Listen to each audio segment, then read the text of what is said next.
DVD Era TV back at y'all with another one. Today we gonna talk about the time Krazyie Bone shot Wishbone. Now let's get into it. Mixtapes and DVDs is my era. Facts. We did it better. Yep. Pelly leathers, ACG boots.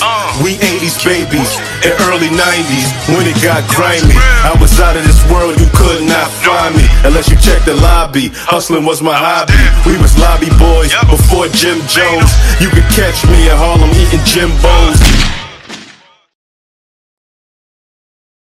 Now, before the Bone Thugs hook up with Eazy-E and become one of the biggest rap groups in hip-hop history, before they got a chance to work with artists such as the Notorious B.I.G., Tupac, and Mariah Carey, before putting out their multi-platinum album for E1999 Internal with singles like First of the Month and Grammy-winning Crossroads. Now, before the Bone Thugs go on and sell 50 million records worldwide, they'll find themselves in some trouble that they might not made it out of, with one going to jail for life and the other one possibly losing their life. Now, this story isn't from the DVD era, it's actually from like the VCR era, but y'all still'll love it. Now, according to Krazyie Bone, him and the guys was at Bizzy Bone's father's house for dinner. He says Wishbone pops up drunk, and he told him like, yo, I'm drunk, I gotta turn myself in the morning to go to juvenile jail, so let's all get drunk. So after a long night of drinking and being under the influence, the guys decided to go out and rob people. Now, they had a 12-gauge shotgun. Now, as they began their spree of robberies, they carjacked the guy for his car, and then they went on to carjack another guy for his van.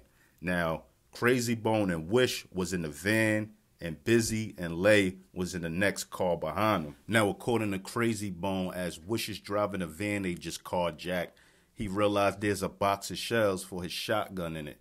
So, you know, he loads up the shotgun. He said he let off a shot out the window, I believe. And, you know, he got it hanging out the window. He just feeling like Tupac and Juice. Now, they actually was on their way to go rob another crib up the block from Lazy Bone's mother house. They said they had Uzis and stuff in the crib and they was going to go rob them. Now, while they're on their way to go do that jokes, Krazyie Bone is still in the van with Wishbone playing with the shotgun. He manages to point the shotgun in Wishbone direction, and his finger was still on the trigger. Now, being that his finger was still on the trigger, the shotgun went off and accidentally shot Wishbone in his leg. And, you know, Wish was like, yo, you shot me. So they began to speed, go to the hospital. And Wishbone was actually stopping at, like, red lights and all that. And, you know, Krazyie told him, like, nah, you got to hurry up and get to the hospital or you're going to bleed to death and die. So now at this point, Wishbone is driving quickly, running red lights, trying to get to the hospital, while Bizzy Bone and Lazy Bone's in the car behind them. And according to Krazyie Bone, as they get to the hospital, they damn near run, you know, into the emergency entrance with the car. And, you know, the doctors and nurses run out and the cops run out. And they want to know what happened. And they like, look, man, somebody tried to rob us. I tried to snatch the gun. And, you know, it went off and shot Wish in the leg. But the cops wasn't buying it. Now, Krazyie Bone actually go to jail behind shooting Wishbone. He actually did 18 months for the gun, but he didn't get charged with Wishbone shooting because, of course, Wishbone ain't pressed charges on him.